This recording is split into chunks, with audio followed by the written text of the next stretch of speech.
E eu gostaria de convidar você para abrir sua Bíblia comigo no livro de Neemias. A princípio nós vamos ler capítulo 1, versos de 1 a 4. E esse texto diz: as palavras de Neemias, filho de Acalias, no mês de Quisleu, no ano 20º, estando eu na cidade de Suzã, veio Anani, um dos meus irmãos, com alguns de Judá. Então lhes perguntei pelos judeus que escaparam e que não foram levados para o exílio e acerca de Jerusalém. Disseram-me: os restantes que não foram levados para o exílio e se acham lá na província, estão em grande miséria e desprezo. Os muros de Jerusalém estão derribados e as suas portas queimadas. Tendo eu ouvido estas palavras, assentei-me e chorei, e lamentei por alguns dias, e estive jejuando e orando perante o Deus dos céus. Amém. Nós estamos vivendo, certamente, uma das crises mais profundas na sociedade contemporânea. E talvez a maior crise que estamos vivendo hoje é a crise de integridade. E, sobretudo, estamos assistindo à queda de governos totalitários no mundo. Assistimos isso no Iraque, assistimos isso no Egito, estamos prestes a assistir isso na Líbia. A situação aqui no nosso país, embora vivamos numa democracia, mas estamos completamente frustrados com o alto índice de corrupção no governo brasileiro.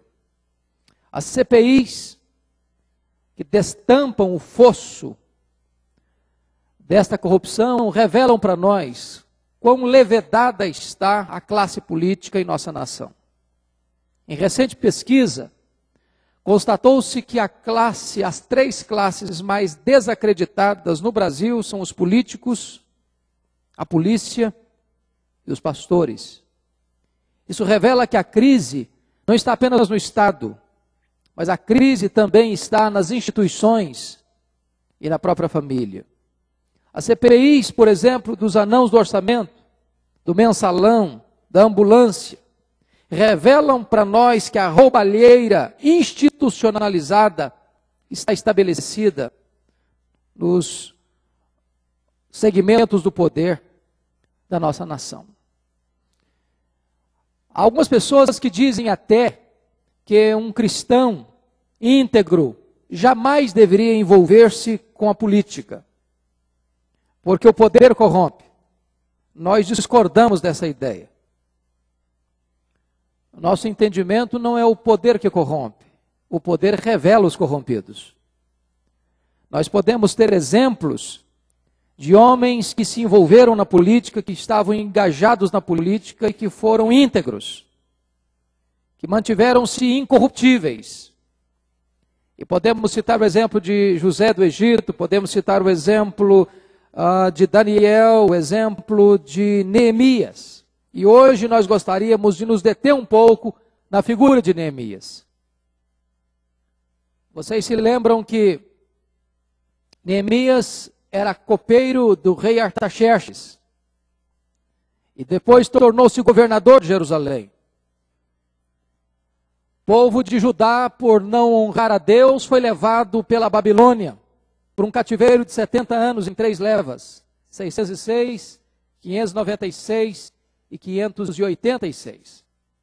Depois de 70 anos de amargo cativeiro, esse povo retorna deste cativeiro em 3 levas, sob a liderança de Zorobabel para a construção do templo, sob a liderança de Esdras para o ensino da lei, e agora sob a liderança de Neemias para a reconstrução dos muros. E eu penso que o texto bíblico aponta para nós Neemias como um político incorruptível. E eu queria então, de forma objetiva, pensar com vocês em alguns aspectos que retratam Neemias como um político incorruptível. Em primeiro lugar, vejamos que Neemias é um político que tem coragem de fazer perguntas. Veja comigo o texto lido.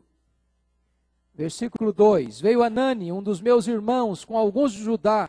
Então lhes perguntei pelos judeus que escaparam e que não foram levados para o exílio, e acerca de Jerusalém. É curioso que fazer perguntas é algo absolutamente perigoso. Porque quando você faz uma pergunta e recebe a resposta, você acaba se tornando responsável diante daquela informação. Porque Neemias fez perguntas, a sua vida nunca mais foi a mesma. Porque quando ele recebeu a informação da situação do seu povo, do estado em que estava Jerusalém, do opróbrio em que se encontravam os judeus que ficaram lá na província, aquilo mudou o cenário da sua vida. A informação o responsabilizou. Aliás, vocação se recebe de duas maneiras: ou por um chamado interno, ou por uma informação externa. A informação, muitas vezes, de uma necessidade, aponta para nós uma vocação, um chamado imediato e irresistível. Se você não tiver coragem e nem tempo para ajudar alguém, não faça perguntas. É hipócrita eu perguntar para alguém: como você vai? Se eu não estou disposto a ouvir e se eu não estou disposto a ajudar. Quando Neemias perguntou: como é que vai o meu povo? Como é que vão aqueles que ficaram em Jerusalém? A informação o responsabilizou. Hoje nós precisamos entender, e eu penso que a igreja perdeu muito isso. Nós percebemos que há pouca formação política dentro das nossas igrejas. E a política é uma sacrossanta vocação. Mas para um político estar engajado nesta frente, ele precisa ter três características: precisa ter vocação, precisa ter preparo, precisa ter ética. O que acontece é que muitos aventureiros se lançam na política sem ter vocação, sem ter preparo e sem ter ética. E vão ser massa de manobra. E vão entrar na política com as motivações erradas, com a conduta errada e com resultados errados. E aqui, Neemias vai mostrar para nós que quando ele tem informação de uma necessidade, ele vai reagir imediatamente. Primeiro, chorando, lamentando, orando, jejuando e agindo. Segundo lugar, Neemias é um político que diagnostica o problema do seu povo. A informação que Anani passou para ele aponta para nós 5 realidades. Vejamos. Versículo de número 3. Disseram-me: os restantes que não foram levados para o exílio e se acham lá na província estão em grande miséria e desprezo. Os muros de Jerusalém estão derribados e as suas portas queimadas. A primeira coisa que você nota são os muros caídos. O que significa isso? Significa falta de segurança pública. Naquela época as cidades eram amuralhadas. E uma cidade amuralhada significava que era uma cidade invulnerável ou não vulnerável ao ataque dos inimigos. Uma cidade sem muros é uma cidade vulnerável ao ataque, à perseguição, à violência. É uma cidade insegura. Quando eu olho hoje para a realidade brasileira, e em pesquisa feita recentemente, a maior preocupação do brasileiro não era com economia, não era com política, não era com saúde, era com insegurança. Nós estamos vivendo uma realidade onde moramos com muros altos, com cercas elétricas, com cães bravos, com trancas e cadeados, mas vivemos trancados quando na verdade os criminosos estão soltos. E vivemos um clima de insegurança, de assaltos, de arrombamentos, de sequestros. E vivemos encurralados de medo por causa da insegurança pública. Essa era a situação que Neemias identificou lá no seu tempo. Segundo lugar, a informação é que as portas estão queimadas. O que significa isso? Significa um poder judiciário inoperante. Por quê? Porque os juízes julgavam nas portas da cidade. Uma cidade cujas portas estão queimadas representa uma cidade, um estado, onde o poder judiciário está inoperante. O poder judiciário não está ativo. Ele não está cumprindo o seu papel. E sabe, para mim, um dos mais graves problemas da sociedade brasileira é que nós temos um poder judiciário levedado pela corrupção. Se aqueles que julgam as leis e fazem cumprir as leis estão muitas vezes mancomunados com esquemas de favorecimentos aos poderosos, nós estamos vivendo uma sociedade sem esperança de justiça. E este era o drama que Neemias estava enfrentando no seu tempo. É o drama que nós estamos enfrentando ainda hoje. Terceiro lugar, notem vocês que o texto fala que estava em grande opróbrio. Isso significa que havia dois problemas. Primeiro, havia inimigos externos. Na verdade, havia uma confluência de fatores e um agrupamento e um ajuntamento de inimigos que cercavam Jerusalém, que não tinham interesse pela reconstrução de Jerusalém, que eram favorecidos com a tragédia que desabara sobre Jerusalém. E esses inimigos estavam ao redor, explorando a miséria do povo, se aproveitando da desgraça que se abatera sobre o povo. Em segundo lugar, havia um problema de desânimo interno. Notem vocês que quando Neemias volta, no ano 444, a destruição de Jerusalém plena se deu em 586. São mais de 100 anos que a cidade está debaixo de escombros, em que todos olhavam para aquela realidade e diziam o seguinte: não tem jeito, não tem saída, não tem resposta, não tem como reconstruir. Se você ler Esdras 4, versículo 21, por orquestração desses inimigos, o rei Artaxerxes já havia decretado a paralisação da obra. E no sistema medo-persa, o rei não era maior do que a lei, mas a lei era maior do que o rei. E se o rei havia dado um decreto de paralisar a obra, então esse decreto era maior do que o próprio rei. Então eles estavam diante de uma situação humanamente insolúvel, de um problema que humanamente não tinha solução. E por isso o povo estava diante de um grande opróbrio. Em quarto lugar, você vai perceber que havia miséria. E miséria significa pobreza, significa exploração. Esse é um drama hoje gravíssimo da sociedade brasileira ainda. Nós somos hoje já a 7ª economia do planeta. Mas nós ainda temos uma classe enorme de gente que vive na linha da miséria. Nas nações mais ricas, os maiores salários representam até 7 vezes o salário mínimo. Hoje, há pessoas aqui que têm 100 vezes o salário mínimo. A desigualdade social, a pobreza, a exploração, a fome, a crueldade social. E mais do que isso, finalmente o texto diz que havia desprezo. Desprezo é mais do que pobreza. É viver não apenas na linha da miséria, mas é viver na linha do desespero e da desesperança. O que é que Neemias faz quando ele recebe esse diagnóstico da sociedade à sua volta? Você vai notar que Neemias vai fazer duas coisas. Primeiro, ele vai orar e ele vai agir.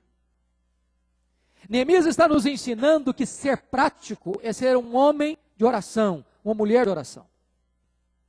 Mas que nós não podemos fazer da nossa vida espiritual uma fuga do enfrentamento dos problemas sociais, políticos, econômicos, morais e espirituais que assolam o nosso povo.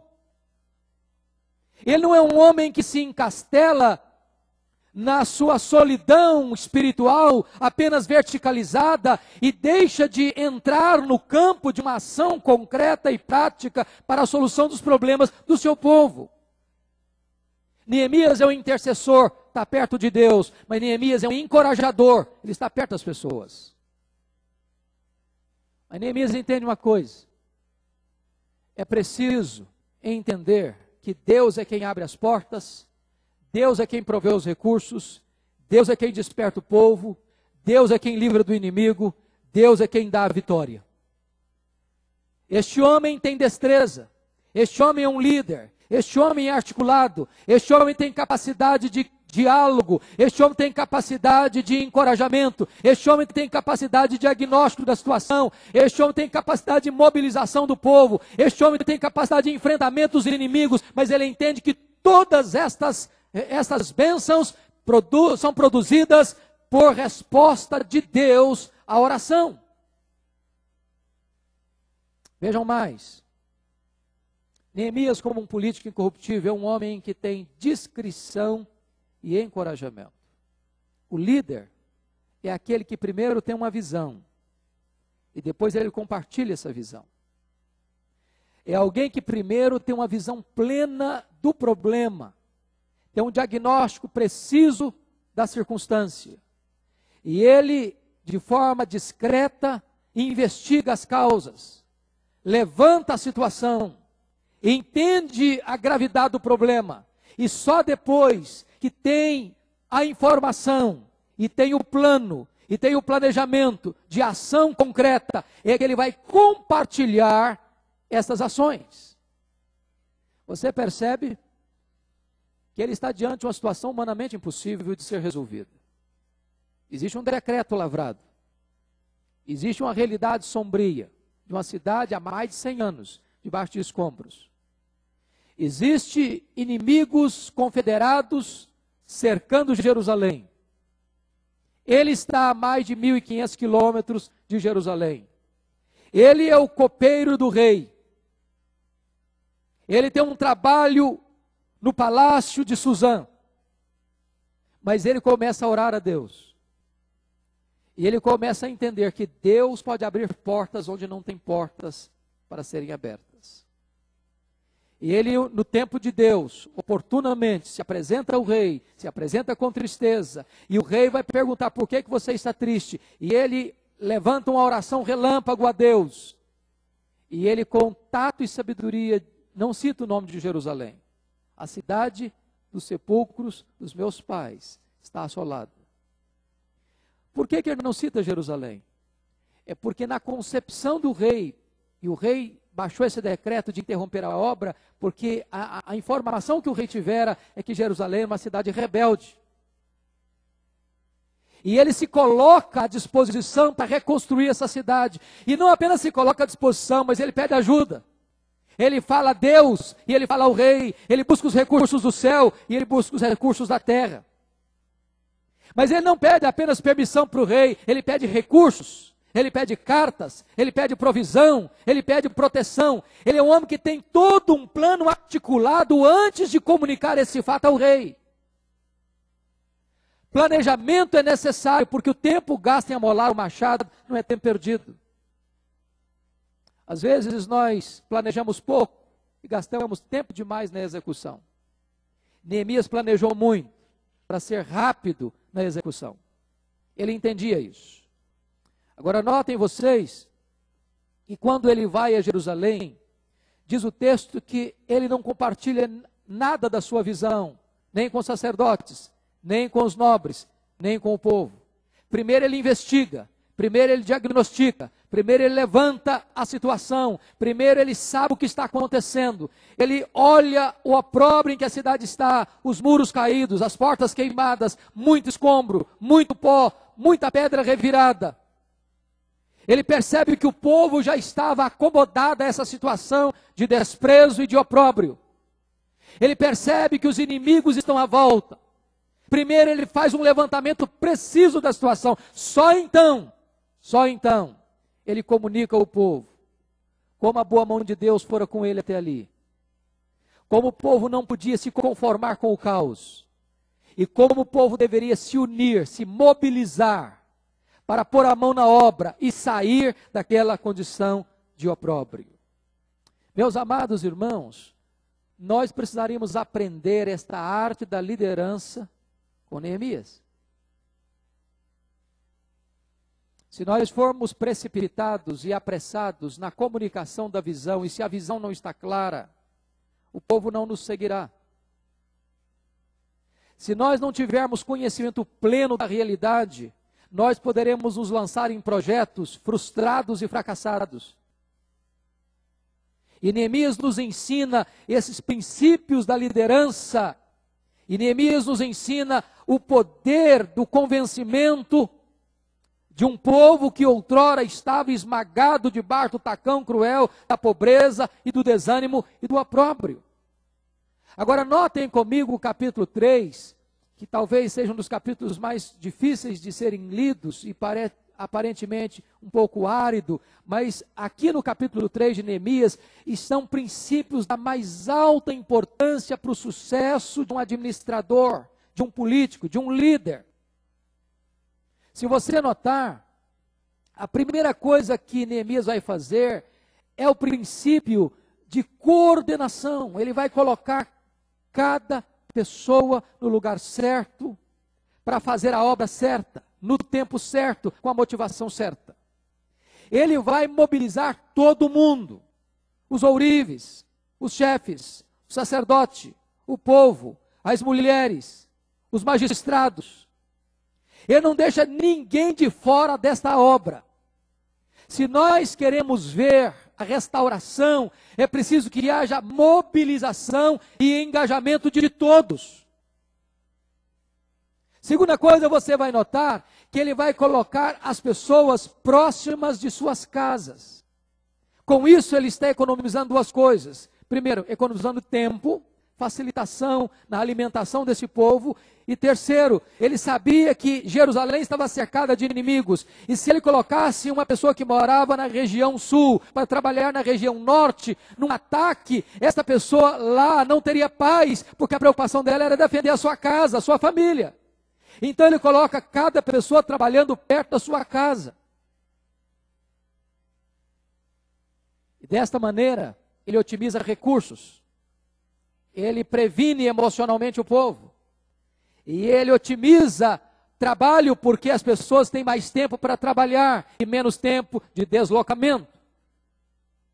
Agora você vai perceber que não apenas há coordenação, há cooperação. E ele vai colocar cada pessoa com um trabalho definido para ser feito. Este é uma porta, este é um muro, este vai botar o fundamento do muro, este vai reparar o muro, este vai concluir o muro, e cada pessoa sabe o que vai fazer, onde vai fazer, por que vai fazer, com que recursos vai fazer. Muitas vezes nós fracassamos na obra porque nós não temos planejamento, porque nós não temos um plano, porque nós não soubemos dividir tarefas de acordo com o potencial e com o talento de cada pessoa, com a capacidade de realização de cada pessoa. E mais, Neemias tem a capacidade também de encorajar as pessoas. Ele é capaz de fazer um elogio para alguém que constrói apenas uma porta e ao lado desta pessoa alguém que constrói 500 metros de muro. Muitas vezes nós corremos o risco de tecer os nossos elogios apenas àquelas pessoas que mais se destacam. E deixamos de reconhecer o valor e a importância do trabalho daquele que talvez não apareça tanto. Neemias entendia que o trabalho precisa ser feito, mas é preciso existir encorajamento. E isso funciona na igreja. Nós queremos que as pessoas sejam mobilizadas, vamos encorajá-las. Vamos motivá-las, vamos apreciar o trabalho delas, vamos reconhecer o trabalho que elas realizam, seja pequeno, seja grande, de acordo com o potencial de cada um, vamos reconhecer isso. Notem vocês que Neemias é claro na comunicação, ele diz, quem for tocar a trombeta vai ficar perto de mim. Em outras palavras, eu não quero que haja qualquer ruído de comunicação. Porque ruído de comunicação muitas vezes paralisa a obra, ou atrasa a obra, ou desmotiva os obreiros na obra. Agora preste atenção noutra coisa. Um político incorruptível, é um homem que sabe lidar vitoriosamente com a oposição e a perseguição. Você vai notar que ninguém fez algo importante na vida sem enfrentar oposição. Não há liderança sem oposição. E Neemias enfrentou a orquestração de Sambalá, de Tobias, de Gesem e daqueles que moravam ao redor de Jerusalém. E estas perseguições vieram em vários níveis. Por exemplo, primeiro eles ficaram irados. Ficaram irados. Olha, por favor, capítulo 2, versículo 19. Porém, Sambalá, o Eronita, e Tobias, o servo amonita, e Gesem, o arábio, quando souberam, zombaram de nós e nos desprezaram e disseram: que é isto que fazeis? Quereis rebelar-vos contra o rei? Eles ficaram irados. Olha comigo o capítulo 4, verso 1. Tendo Sambalá ouvido que edificávamos o muro, ardeu em ira e se indignou e escarneceu dos judeus. Irmãos, fazer aquilo que é certo sempre vai provocar a ira dos inimigos. E a maior fúria do adversário não é porque você está fazendo o que é errado, é porque você está fazendo o que é certo. As críticas mais acres não são por causa dos nossos defeitos, mas por causa das nossas virtudes. Uma sociedade que se acostumou com a corrupção e com a maldade, com a violência, não interessa a prática do bem e a reconstrução dos valores. Aí você vai perceber, em segundo lugar, uma outra arma do inimigo, que é o desprezo. Olha capítulo 4, versículo 2. Então falou na presença de seus irmãos e do exército de Samaria e disse: que fazem estes fracos judeus? Permitir-se-lhes a isso? Sacrificarão, darão cabo da obra num só dia, renascerão acaso dos montões de pó, as pedras que foram queimadas. Em outras palavras, um ataque do inimigo é tentar achatar a sua autoestima, é tentar humilhar você e diminuir você. Dizer que você é incapaz, que você é impotente, que você não tem forças, que você não tem destreza, que você não tem projeto, que você não vai alcançar sucesso no seu trabalho. Terceira arma do inimigo é a boataria. É a boataria. Você vai perceber que aqueles que moravam fora de Jerusalém, cidades circunvizinhas, mas que vinham trabalhar na reconstrução dos muros em Jerusalém, neste percurso da casa deles até Jerusalém, esses inimigos começavam a buzinar nos seus ouvidos, dizendo o seguinte: nós vamos atacar a cidade, nós vamos matar os judeus, nós vamos penetrar pelos muros e nós vamos destruir esse povo. E estas boatarias começaram a ser espalhadas aqui dentro dos muros e o povo ficou desesperado. Não tem nada mais perigoso para um líder do que lidar com boataria, com maledicência, com comentários maldosos, com notícias torcidas que se espalham como rastilho de pólvora no meio do povo para desencorajar o povo. A quarta arma do inimigo são as ameaças. E você vai perceber que agora esses inimigos tomaram a decisão de dizer o seguinte. Olha o versículo 8 do capítulo 4. Ajuntaram-se todos de comum acordo para virem atacar Jerusalém e suscitar confusão ali. Há um momento em que o inimigo não apenas faz barulho, ele age. E o que é que Neemias fez? Neemias não paralisou a obra, mas ele redirecionou o seu planejamento. Agora nós vamos fazer o seguinte: metade dos nossos moços vão empunhar armas, outra metade vai trabalhar. E cada um vai trabalhar com a sua espada na cintura. Nós estamos trabalhando, mas nós estamos vigiando. Nós estamos trabalhando, mas estamos em regime de exceção, regime de guerra. Muitas vezes, amados, a oposição nos leva ao desânimo e à paralisação da obra. Neemias nos ensina que se o inimigo está atacando, você não para, você muda a estratégia, mas continua o trabalho. E diz o texto que os muros estão subindo. E quando o muro termina, e a coisa está praticamente acabada, capítulo 6, versículo 1, tendo ouvido Sambalá, Tobias e Gesem o Arabe, e o resto dos nossos inimigos, que eu tinha edificado o muro, e que nele já não havia brecha nenhuma, ainda que até este tempo não tinha posto as portas nos portais, Sambalá e Gesem mandaram dizer-me: vem, encontremo-nos nas aldeias, no vale do Ono. Porém, intentavam fazer-me mal. Agora o inimigo é quem muda de tática. Já que nós não podemos, com a pressão, com a ameaça, com a zombaria, com o motejo, com a boataria, paralisar a obra, vamos propor uma outra estratégia. Vamos propor o diálogo. O inimigo nunca é tão perigoso quando ele nos chama para sentar ao redor de uma mesa. A amizade do mundo é pior do que a espada do mundo. As palavras melífluas e doces do adversário são mais perigosas do que sua fúria mais violenta.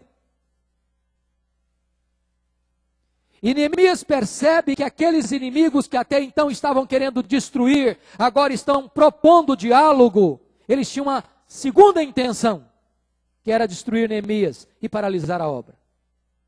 E a resposta de Neemias é absolutamente irrelevante. Eu estou fazendo uma grande obra, e eu não vou descer e eu não posso descer. Qual o ponto aqui? Eu estou falando para vários pastores, colegas. E eu acho que se você é pastor, você sabe que não há pastorado sem críticas. E não há ministérios sem críticos. O grande risco nosso é perder o foco do trabalho e gastar o nosso tempo com os críticos. E se você focar sua atenção nos críticos, você azeda a alma. Você adoece emocionalmente. Você perde o foco do trabalho. Foi assim que aconteceu com Davi, quando seu irmão Eliabe começou a criticá-lo. E diz a Bíblia que Davi tem que enfrentar o seu irmão nas suas críticas mais duras. Diz a Bíblia que Eliabe devia estar do lado de Davi, estava contra Davi. Eliabe conhecia Davi e apesar disso critica Davi. Eliabe fica irado com Davi quando ele não tinha motivo para isso. Eliabe critica as motivações de Davi, fazendo juízo de valor das suas motivações, dizendo que ele era presunçoso e maldoso em estar naquele acampamento de guerra, quando na verdade Davi estava ali para servir os seus irmãos, com muita humildade, porque já tinha sido ungido rei em lugar de Saul, quando estava lá levando um lanche para os seus irmãos. Eliabe estava criticando Davi continuamente, por isso Davi pergunta: o que é que eu fiz agora? Eu só fiz uma pergunta para você. E Eliabe queria humilhar Davi, porque diz: com quem você deixou aquelas poucas ovelhas no deserto? Qual foi a atitude de Davi com relação ao seu crítico? Diz o texto: Davi fugiu dele para outro. Se você gastar tempo com seus críticos, você não faz a obra. A Bíblia diz que Neemias não desceu para sentar ao redor de uma mesa com seus críticos, com seus inimigos. Mas agora, depois da quarta vez, na quinta vez, com a mesma proposta: venha, desça, vamos nos assentar, e Neemias deu a mesma resposta. Da quinta vez, o inimigo chegou, fez chegar às mãos de Neemias uma carta aberta. Olha, se você não descer para conversar conosco, nós vamos soltar essa carta aberta aqui, isso vai chegar ao conhecimento do rei. Você não está fazendo uma reforma, você está fazendo uma rebelião. Você está conspirando contra o Império Medo-Persa, e o rei vai saber disso. E aqui uma coisa importante Neemias nos ensina: se Neemias fosse um homem corrupto, se Neemias tivesse rabo preso, ele teria cedido a essa pressão. Neemias era um homem impoluto, Neemias era um homem sem jaça, Neemias era um homem incorruptível, e por isso ele diz: eu estou tranquilo, porque a minha consciência me defende diante do meu Deus e diante do rei. E finalmente diz o texto que Os inimigos partiram para uma última proposta, corrompendo alguém lá do interior de Israel, do próprio templo, do próprio sacerdócio, dizendo: olha, Neemias, eles vão atacar você, eles vão matar você, vai ter uma orquestração contra você, e o único lugar seguro para você se proteger é entrar dentro do templo e se esconder lá. Neemias não era um sacerdote, e ele não podia fazer isso. E ele diz: um homem como eu fugiria? Irmãos queridos, Neemias enfrenta os inimigos e enfrenta vitoriosamente. É por isso que ele se apresenta a nós como alguém que pode servir de exemplo e de paradigma. Mas eu quero dedicar minha atenção maior agora ao capítulo 5, porque penso que é aqui onde Neemias revela o seu caráter impoluto como um político. Capítulo 5 de Neemias, ele vai lidar com dois problemas. Ele vai lidar com os problemas externos e com os problemas internos. E você vai notar que em tempo de crise, em tempo de pobreza, sempre alguém tira proveito disso. O que estava acontecendo em Jerusalém? Diante da pobreza, do opróbrio, os nobres, os ricos, estavam se abastecendo da miséria dos outros. E o que faziam? O povo precisava comer. Eles pegaram e majoraram o preço do trigo. O povo não tinha recurso para comprar o trigo para comer. Tinha que penhorar suas casas. Tinha que penhorar suas vinhas. E desta forma esses ricos acabavam tomando de forma injusta e opressora os bens das pessoas.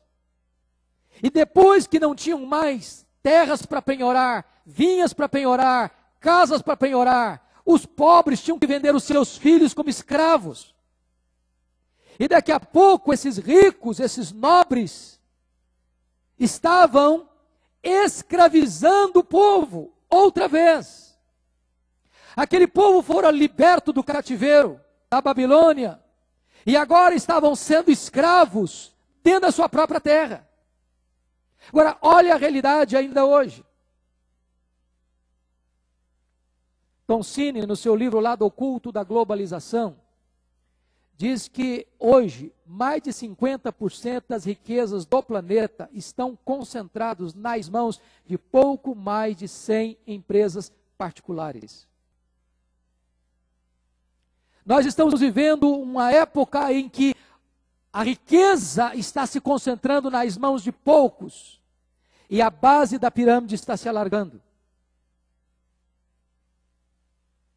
Isso já era denunciado pelo profeta Isaías, quando ele diz: ai daquele que ajunta casa a casa, campo a campo, e se assenta como os únicos senhores da terra. Deus abomina a opressão.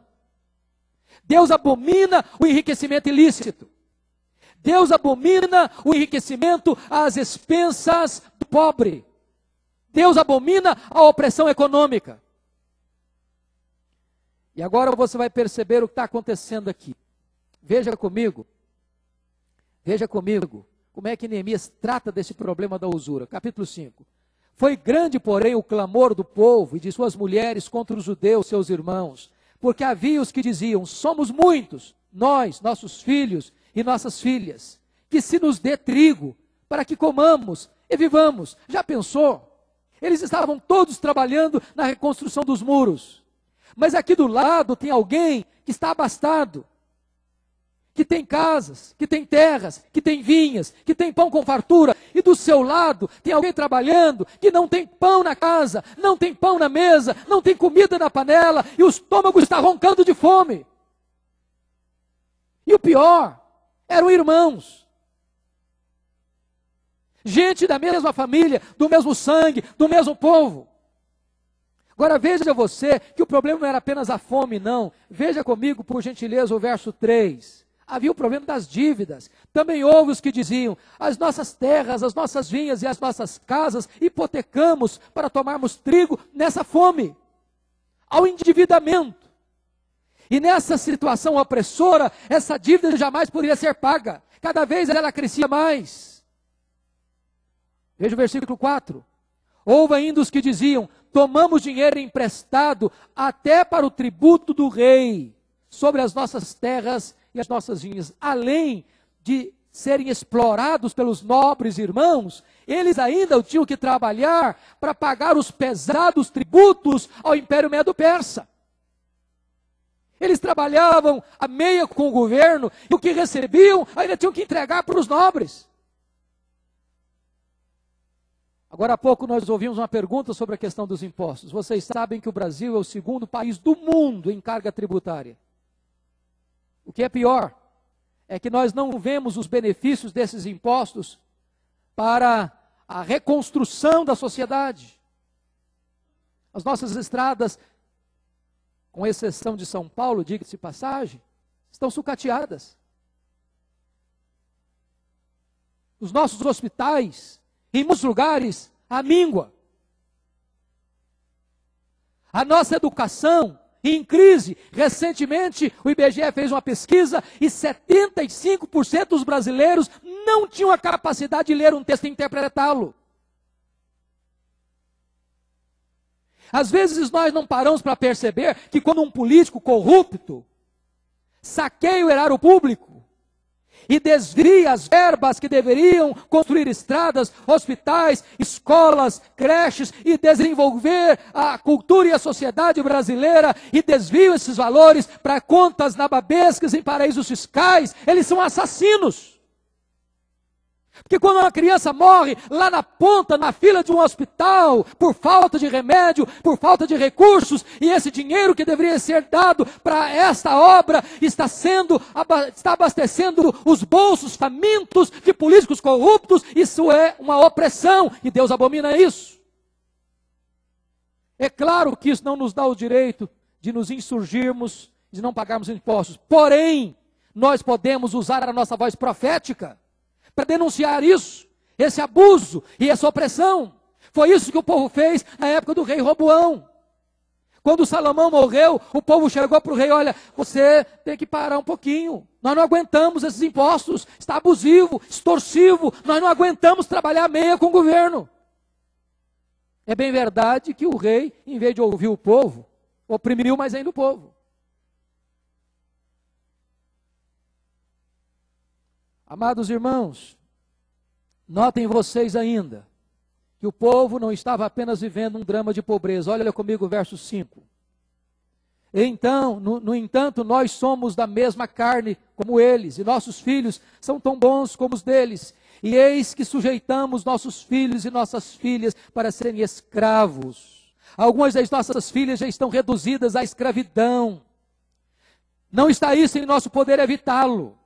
Notem vocês que a pobreza, a opressão, e mais do que isso, o verso 5 diz que houve perda de liberdade. Perda de liberdade. Pense comigo a situação, por exemplo, hoje, de uma pessoa que trabalha como uma secretária numa casa, ganhando um salário mínimo.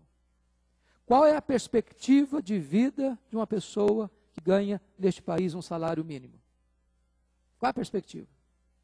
O máximo que ele pode conseguir é, com muita bravura, comer mal para sobreviver.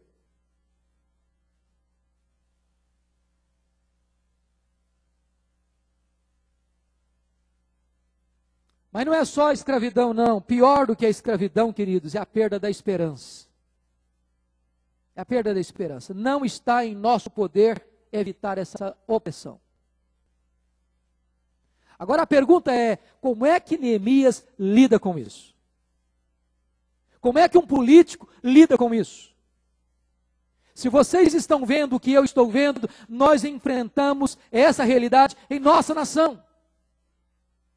Como é que se lida com isso? Neemias vai trazer essa resposta nos versículos 13 a 19. Primeira coisa que Neemias faz, e eu queria deixar isso claro: um político incorruptível, impoluto, é conhecido pelo que não faz. Primeiro, Neemias não segue os passos de políticos oportunistas e corruptos. Olha o verso 15. Mas os primeiros governadores que foram antes de mim oprimiram o povo e lhe tomaram pão e vinho, além de 40 ciclos de prata. Até os seus moços dominavam sobre o povo. Amados irmãos, o que está acontecendo aqui é o seguinte: os governadores que vieram antes de Neemias eram governadores corruptos. Gente que entrava no poder para se abastecer do poder. Gente que vinha para explorar. Aliás, parece que essa cultura do extrativismo, da exploração, está presente, infiltrada em nossa cultura desde a época do descobrimento. Cada vez mais a classe política se corrompe e cada vez mais aumenta a nossa desesperança na classe política. Porque todas as promessas feitas se dão em nada. E cada vez mais nós percebemos que até aqueles que se dizem evangélicos e que entram na política se imiscuem nesse esquema macabro de opressão, de roubalheira e de corrupção. Neemias quebra a espinha dorsal dessa cultura da corrupção. Ele entra na política, mas ele não se corrompe como os demais políticos. Segunda coisa, vale a pena destacar aqui, no verso 15, que não apenas ele não se corrompeu, mas ele tomou cuidado para que o seu primeiro, segundo, terceiro escalão, os seus moços, também não se corrompessem. Porque hoje, às vezes, a corrupção está instalada aí nos outros escalões do governo. Estamos assistindo isso todo dia. Os partidos loteiam os cargos importantes nas empresas públicas e desta maneira há um esquema montado. E eu estou certo disso, que muitas vezes o que aparece é apenas a ponta do iceberg. Neemias tomou cuidado para que não apenas ele não se corrompesse, mas também os seus não entrassem por esse esquema de corrupção. Segundo lugar, Neemias não se aproveita da miséria alheia para se enriquecer. Olha o versículo 16. Antes, também na obra deste muro fiz reparação, e terra nenhuma compramos, e todos os meus moços se ajuntaram ali para a obra. O que Neemias está dizendo é o seguinte: eu não entrei nessa cultura dos nobres de aproveitar a miséria do povo para comprar diante do desespero do povo, precisando de comer, e então eu aproveito essa circunstância desfavorável para eles, para comprar o que eles têm, por um preço menor, com opressão, para me enriquecer. Eu não entrei nessa.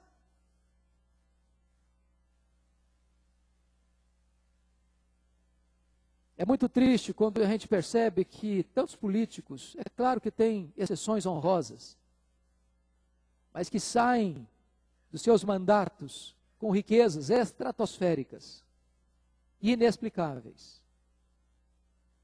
Fazendas, prédios,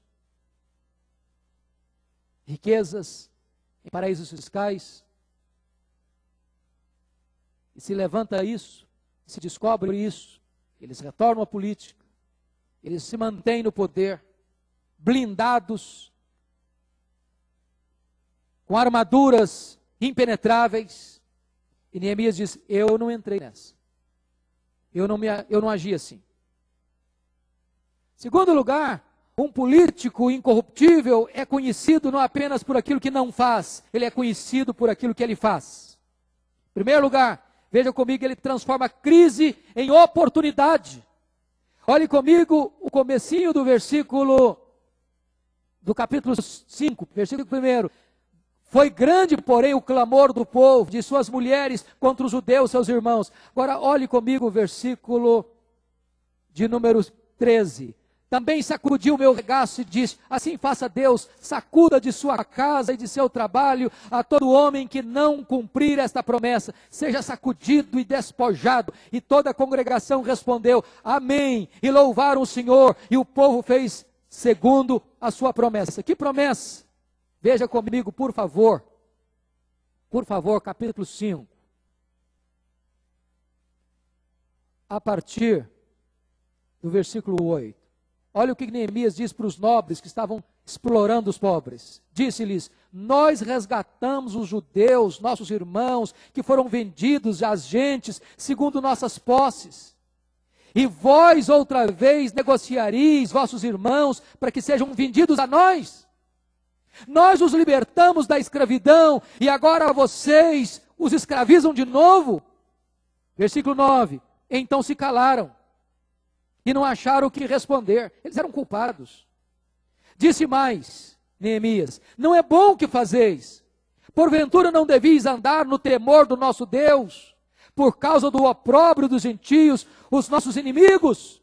O que Neemias está dizendo é o seguinte: a sua fé determina a sua ética, a sua teologia determina o seu comportamento. Se vocês temem a Deus, vocês não podem explorar os seus irmãos. Versículo 10. Também eu, meus irmãos e meus moços, lhes demos dinheiro emprestado e trigo. O contrário do que aconteceu com os nobres. Demos de mão a esses empréstimos. Nós emprestamos, mas nós perdoamos os nossos irmãos. Agora versículo 11. Restitui-lhes hoje, vos peço. Olha a sabedoria. Restitui-lhes, vos ordeno? Não. Restitui-lhes, vos peço. Ele é firme, mas ele é humilde. As suas terras, as suas vinhas, os seus olivais e as suas casas, como também o centésimo do dinheiro, do trigo, do vinho e do azeite que exigistes deles. Olha a resposta. Então responderam, versículo 12: restituir-lhes-emos e nada lhes pediremos. Faremos assim como dizes. Neemias é muito sábio e muito ativo, para não ficar apenas numa resposta emotiva do momento. Ele toma medidas mais práticas. Então chamei os sacerdotes e os fiz jurar que fariam segundo prometeram. Vocês prometeram? Então assine aqui. Prometeram? Então faça sua promessa diante da autoridade constituída.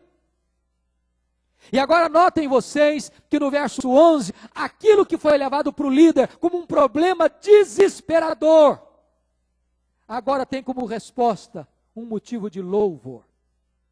Esse é o líder. Ele transforma caos em cosmos. Ele transforma vales em mananciais. Ele transforma desespero em esperança. Ele transforma problema em solução. Segundo lugar, veja comigo, ele dá mais valor ao bem público do que à remuneração pessoal. Versículo 14.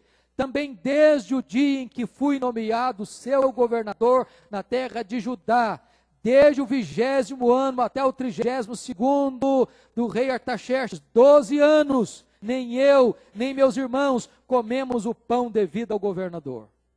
Em outras palavras, o camarada saiu do palácio de Suzã, ele era copeiro do rei, vivia uma vida palaciana, resolveu voltar para Jerusalém, a terra do sepulcro dos seus pais, e trabalhou durante 12 anos, e a sua motivação não era o benefício próprio, o enriquecimento próprio, mas era servir ao povo. Nós precisamos de políticos com esse jaez, com essa característica, com essa marca, com esse predicado. Terceiro lugar, ele dá mais valor ao trabalho do que à indolência. Olha o versículo 16.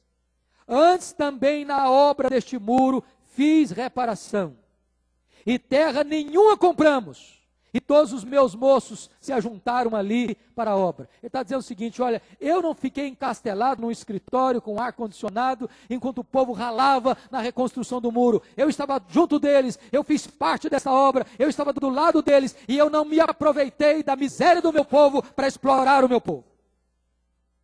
Quarto lugar, dá mais valor à benevolência que levar vantagem. Versículo 18. O que se preparava para cada dia eram boi e 6 ovelhas escolhidos. Também à minha custa eram preparadas aves, e de 10 em 10 dias muito vinho de todas as espécies. Nem por isso exigi o pão devido ao governador, porquanto a servidão deste povo era grande. Esse homem não quer levar vantagem, ele quer ser generoso. E com isso ele nos ensina como ser um político, como ser um líder incorruptível no meio da corrupção. Finalmente, eu gostaria de olhar as 2 razões, ou melhor, as 3 razões pelas quais Elias, ou melhor, Neemias, é um político incorruptível. O que motiva ele fazer o que ele faz? Porque um líder é conhecido por aquilo que ele não faz, é conhecido por aquilo que ele faz e é conhecido pelas suas motivações. Quais eram as motivações de Neemias? Primeiro, veja versículo 15 comigo. Mas os primeiros governadores que foram antes de mim oprimiram o povo e lhe tomaram pão e vinho, além de 40 ciclos de prata, até os seus moços dominavam sobre o povo. Porém, eu assim não fiz por causa do temor de Deus.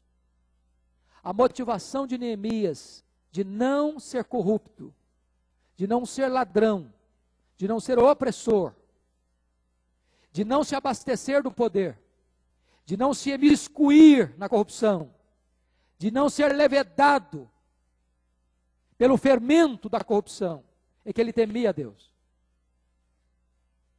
Meus irmãos, é por isso que nós precisamos valorizar a doutrina e a verdade. A Bíblia diz que o povo de Deus perece porque falta conhecimento. Aqueles que conhecem a Deus, aqueles que conhecem a verdade, aqueles que têm temor de Deus, eles se afastam desse núcleo da corrupção, por causa da sua fé, por causa do seu compromisso com Deus, por causa da sua postura diante de Deus, eles temem a Deus. Nós precisamos de políticos que conheçam a Deus e temam a Deus. Porque aqueles que conhecem a Deus, esses não têm temor dos homens. Quem teme a Deus não teme aos homens. E que quem teme a Deus não se imiscui em esquemas de corrupção. A segunda motivação de Neemias não é mais vertical, temor a Deus, mas é horizontal. Veja versículo 18, lá na parte B. Ele diz por que é que ele agiu com benevolência. Ele diz, porquanto a servidão deste povo era grande. Compaixão do povo. Ele não oprimiu, ele não roubou, ele não se corrompeu. Primeiro, porque temia Deus. Segundo, porque ele olhou para o povo e disse: esse povo está sofrendo, esse povo está oprimido, esse povo está sendo espoliado, esse povo está sendo saqueado, esse povo está sendo injustiçado. E eu posso perceber que esse povo não pode ser mais explorado. Eu tenho compaixão do povo, porque a sua servidão é muito grande. Finalmente, Neemias é conhecido pela sua última motivação. Ele tem conhecimento que a recompensa da sua honestidade, da sua integridade, vem de Deus. Olha o versículo 19, na oração que ele faz. Lembra-te de mim para o meu bem, ó meu Deus, de tudo quanto fiz a este povo. A recompensa do seu trabalho não vem dos homens, vem de Deus. Você não faz para receber aplauso dos homens. Você faz para ter a aprovação de Deus. E é isso que Neemias, como político, se posiciona na cidade de Jerusalém. Quando chega o capítulo 6, versículo 15, diz que acabou-se, pois, o muro aos 25 dias do mês de Elul, em 52 dias. Preste atenção no que está acontecendo aqui. Aquela cidade estava debaixo de escombros há mais de 100 anos. Ninguém acreditava que fosse possível reconstruir a cidade. Todo mundo olhava para os escombros e dizia, não tem jeito.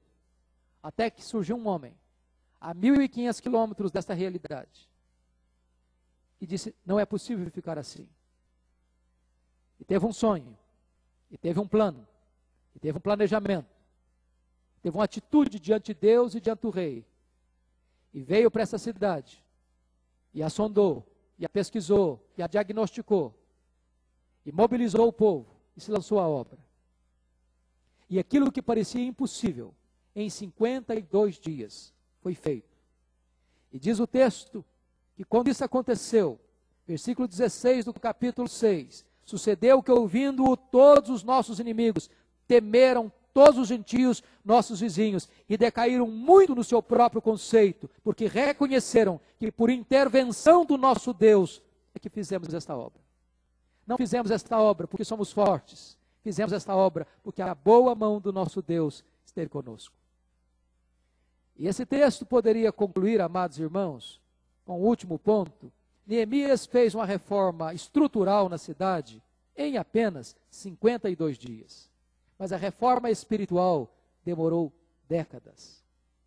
É mais fácil construir muros, é mais fácil construir prédios, é mais fácil levantar paredes, é mais fácil reerguer estruturas de ferro e aço do que erguer vidas, restaurar famílias e restaurar a igreja do Deus vivo. Neemias tomou cuidado de fazer não apenas uma reforma política, mas de, sobretudo, fazer uma reforma espiritual. E a primeira coisa que ele fez foi colocar no centro da nação a palavra de Deus, a pregação da palavra de Deus. O Brasil precisa não apenas de reforma política, o Brasil precisa de uma reforma de políticos. O Brasil precisa não apenas de reforma política, o Brasil precisa de uma reforma espiritual. E não há reforma espiritual sem trazermos a palavra de Deus para o centro da nossa vida e da nossa nação.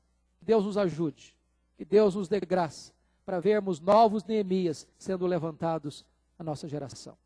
Amém.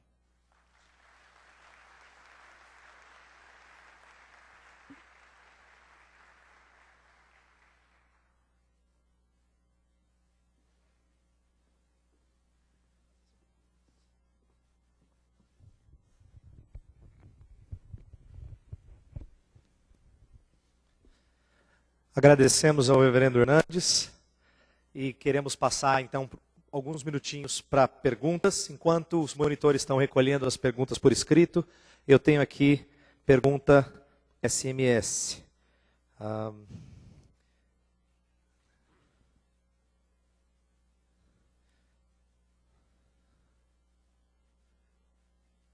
Algumas perguntas, reverendo Hernandes, têm girado em torno da participação das igrejas, inclusive a Igreja Presbiteriana do Brasil. Uma pergunta que talvez englobe várias das perguntas que têm chegado, é por que as igrejas reformadas não se envolvem em apoiar publicamente candidatos que amam o Senhor Jesus? Obrigado. A igreja evangélica, penso eu, ela, sobretudo a igreja presbiteriana, a igreja reformada, ela não trabalha tanto a questão político-partidária. Ela trabalha princípios. Eu penso que nós estamos hoje vivendo extremos opostos. O primeiro extremo, oposto, é quando se transforma o púlpito da igreja num palanque político. E quando se transforma a igreja em curral eleitoral. Nós não concordamos com esta tese, até porque pressupõe que o povo de Deus seja um povo esclarecido e um povo que não é conduzido no sentido de não ter a sua própria liberdade de consciência para fazer suas escolhas responsáveis. Então, nós não concordamos com esta prática muito comum hoje em alguns arraiais evangélicos, onde se transforma a igreja num curral eleitoral e se transforma o púlpito num palanque político. Penso que isso é um extremo. O outro extremo é a ideia da avestruz, de enfiar a cabeça na areia, de se omitir, de se acovardar, de não se posicionar, e de achar até que um cristão não deva se envolver em política, porque todos que se envolvem em política dizem se corrompem. Eu não penso assim também. Eu entendo que a política é uma sacrossanta vocação. E que uma pessoa, para entrar na política, como disse, precisa ter vocação, precisa ter preparo e precisa ter ética. E nós deveríamos apoiar, sim, não do ponto de vista do púlpito, mas apoiar nos nossos encontros informais, nos fóruns legítimos. Nós não podemos transformar a igreja num palanque político, mas podemos, de forma adequada, de forma legítima, apoiar aqueles que nós entendemos ter compromisso com a verdade, ter compromisso com a ética, ter compromisso com os valores do reino de Deus, de forma tal que nós não vamos comprometer a missão principal da igreja, que é a proclamação do Evangelho de Jesus Cristo. Bem, uma próxima pergunta que nós temos aqui é, Hernandes, como igreja, nós já não planejamos muito? O que falta para agir? A igreja não estaria com medo da reação contrária do Estado? É verdade, eu acho que Muitas vezes hoje nós nos acovardamos tocando a nossa trombeta apenas para dentro dos muros. Nós somos muito ousados quando se trata de tocar a trombeta para dentro dos muros. Mas somos pouco audaciosos de tocar a trombeta para fora dos muros. Nós estamos, por exemplo, agora assistindo esta questão tão discutida no Brasil da PL 122, 2006, e agora com a nova proposta, que ficou mais ou menos calma aí com a campanha política de 2010, mas com a nova proposta agora da senadora pelo PT no estado de São Paulo, dona Marta Suplicy, de agora criminalizar as pessoas que falarem mal da postura homossexual e condenando a uma reclusão em regime fechado de 5 anos. Nós precisamos nos posicionar para fora, não para dentro apenas. Agora, no período do carnaval, lá em Vitória, nós colocamos 10 outdoors na cidade. É uma campanha contra a promiscuidade. Sexo seguro e responsável só no casamento. Com amor, com compromisso, com responsabilidade. Botamos o versículo bíblico. Digno de honra entre todos é o matrimônio e o leite sem mácula. Esses outdoors geraram uma revolução na cidade. A CBN passou o dia inteiro falando sobre o assunto e fazendo uma pesquisa na cidade sobre a questão da sexualidade. Às vezes nós falamos para dentro, nós vamos falar para fora. A igreja precisa exercer voz profética. E não pode ter medo da retaliação. E se vier a perseguição, a minha concepção, fará bem para a igreja também. Porque a igreja de Deus nunca foi destruída por causa da perseguição. Ela é depurada com a perseguição. Ela é fortalecida com a perseguição. E se vier uma perseguição sobre nós, eu não tenho dúvidas de que isso poderá trazer um grande despertamento espiritual na nossa nação. Imaginem vocês se esta lei do PL 122 venha a ser aprovada. Nós vamos deixar de pregar Romanos 1? Nós vamos calar nossa voz? E se nós virmos então 100, 200, 300, 1000 pastores na cadeia, o que vocês acham que isso pode acontecer? Ou crentes em Cristo Jesus? Isso vai trazer uma revolução espiritual, de fortalecimento e despertamento espiritual. Eu não tenho dúvidas que o nosso Deus, como vocês creem, é soberano. E Ele está no controle. E a obra de Deus é indestrutível quando esta obra de Deus é fiel aos princípios de Deus.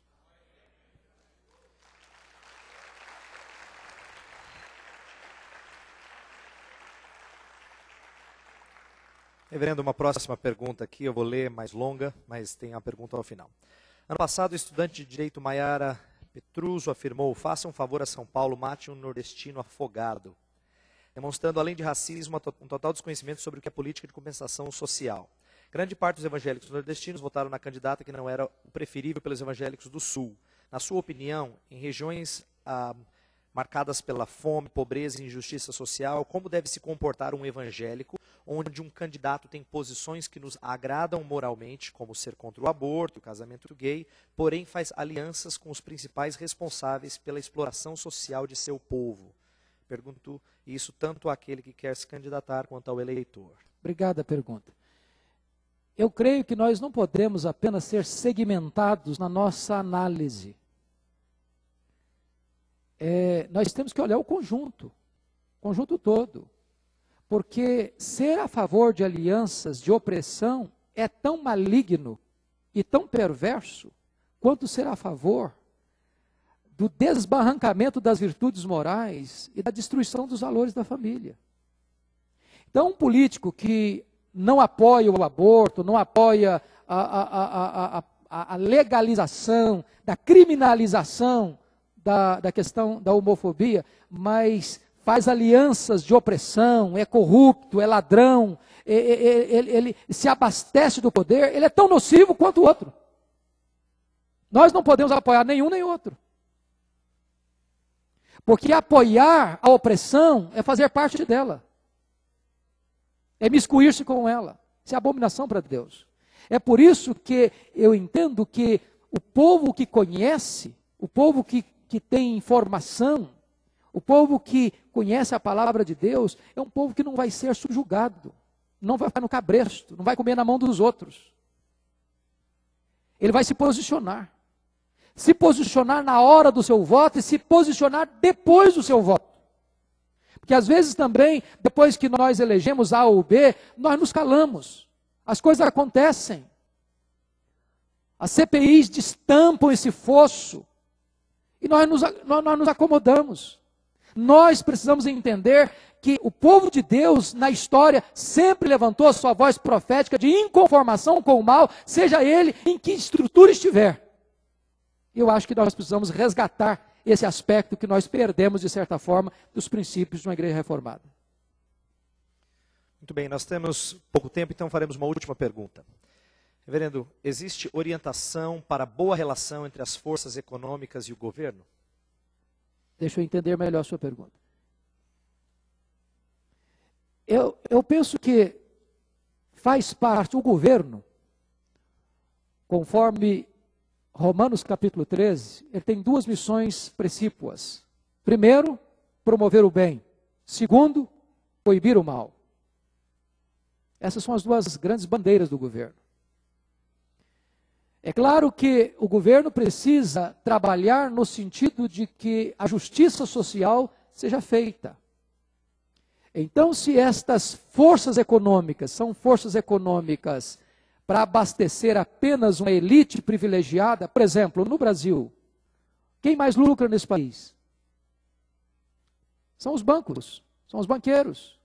Pode perceber, toda vez que sai o resultado, cada vez mais os lucros estão ficando estratosféricos.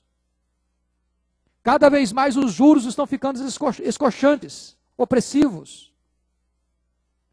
E nós precisaríamos entender que faz parte do papel do governo estabelecer políticas sociais, econômicas, que retratem a justiça e não a opressão.